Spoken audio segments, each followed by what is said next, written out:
Bonjour et bienvenue à cette mini-capsule présentée dans le cadre du cours Histoire des communications.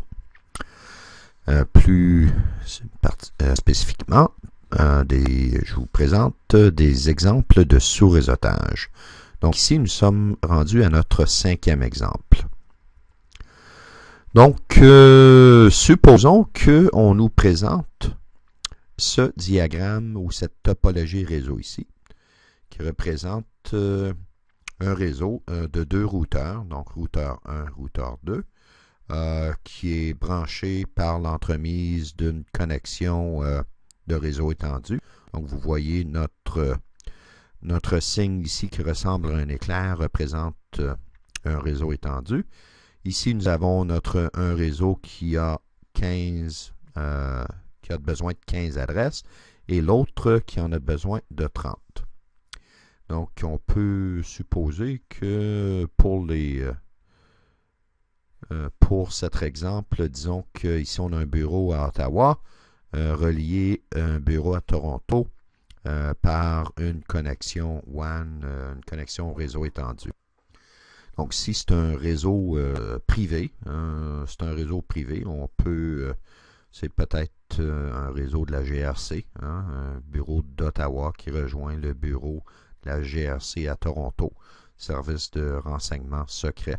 Donc, la confidentialité est telle qu'on ne peut pas utiliser les réseaux publics.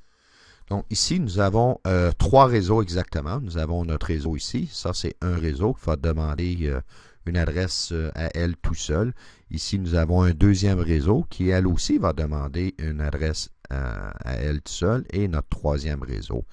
Vous vous demandez peut-être, oui, mais ici, on a seulement deux adresses. Mais oui, c'est deux adresses seulement, mais on a quand même besoin d'un réseau qui héberge deux adresses.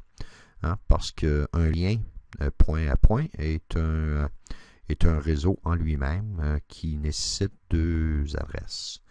Donc ici, on a trois réseaux au total. Donc, notre premier a besoin de 15 adresses, notre deuxième 2 et notre troisième 30.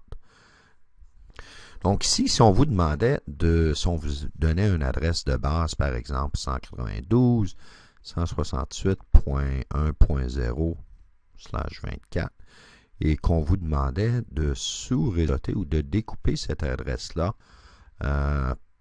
pour ensuite attribuer les sous-réseaux aux différents réseaux de notre topologie, que feriez-vous?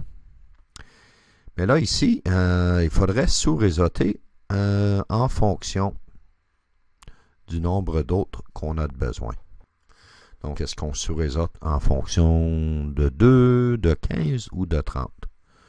Mais on sous-réseaute, on découpe notre adresse d'origine en fonction du réseau ayant le plus grand nombre d'adresses.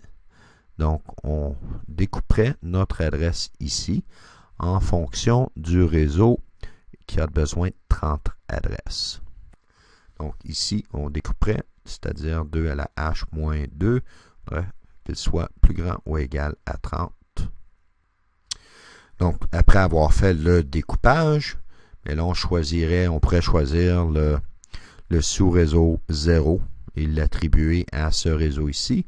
Le sous-réseau 1, on l'attribuerait au réseau entre les routeurs et le sous-réseau 2, on pourrait l'attribuer à notre réseau de Toronto.